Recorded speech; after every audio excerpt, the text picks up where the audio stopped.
Hello बच्चों, let's read the following question. At STP होता है standard temperature and pressure, 16 ml of O2 diffused through a post partition in T seconds. T seconds में post partition के through O2 का 16 ml diffuse हो जाता है. What volume of C2 will diffuse in the same time and under the same conditions? तो same time में same conditions के under C2 का कितना वॉल्यूम diffuse होगा? Will it be 13.65 ml, 10.5 ml, 20.2 ml or 224.8 ml? So first of all, we will talk about the key concept used in the question. इस question में हम क्या key concept use करेंगे? यहाँ पे हम use करेंगे Graham's law. Graham's law हम use करेंगे. Graham's law हमें क्या बताता है कि जो rate of diffusion होता है, rate of diffusion, let us say rate of diffusion को हम small r से denote कर रहे हैं, तो ये हमारे पास inversely proportional होता है कि इसके square root of molar mass के square root of molar mass की ये इनवर्सली प्रोपोर्शनल होता है. लेट अस से मोलर मास को हमने कैपिटल M से डिनोट किया है, तो ग्राहम्स लॉ को हम लिख सकते हैं R is inversely proportional to square root of capital M. Now further rate of diffusion R हमारे पास क्या होता है, कितना वॉल्यूम डिफ्यूज हो रहा है, वॉल्यूम डिफ्यूज्ड अपॉन में कितना टाइम लग रहा है, तो अपॉन में होता है time taken, volume diffused upon time taken हो गया. अब क्वेश्चन में बोला है कि सेम टाइम है, सेम टाइम में बोल रहे हैं कि O2 का अगर 16 ml होता है तो उतने ही टाइम में C2 का कितना होता है. तो टाइम टेकन अगर हमारे पास T है तो ये दोनों केसेस में सेम होने की वजह से ये तो हमारे पास क्या हो गया, कांस्टेंट हो गया. वॉल्यूम डिफ्यूज सपोज V है, तो रेट ऑफ जो हमारे पास डिफ्यूजन है वो V के डायरेक्टली प्रोपोर्शनल है.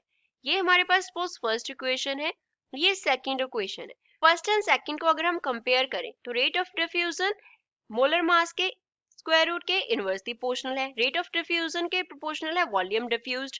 तो सेकंड एंड फर्स्ट से हम क्या लिख सकते हैं, using first and second, first and second को यूज करते हुए we can write volume is inversely proportional to square root of M होगा. Now molar mass of CO2, CO2 का मोलर मास लेटर से उसको हम MCO2 से लिख रहे हैं, तो ये हमारे पास कार्बन डाइऑक्साइड के लिए कितना होता है, ये होता है 44.01 एंड इसके यूनिट्स होते हैं ग्राम पर मोल, ग्राम पर मोल होते हैं.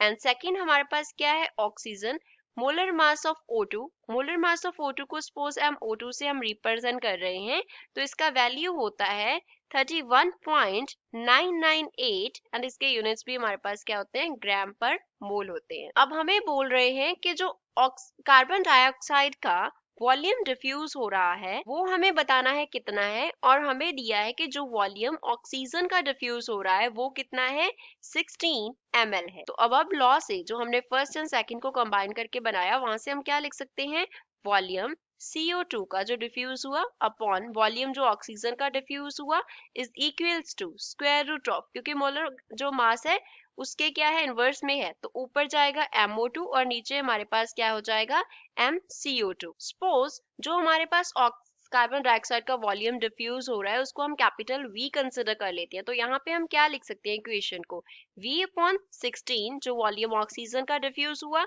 Is equals to square root of oxygen का जो मोलर मास है वो हमारे पास कितना है, 31.998 है, कार्बन डाइऑक्साइड के लिए 44.01 है.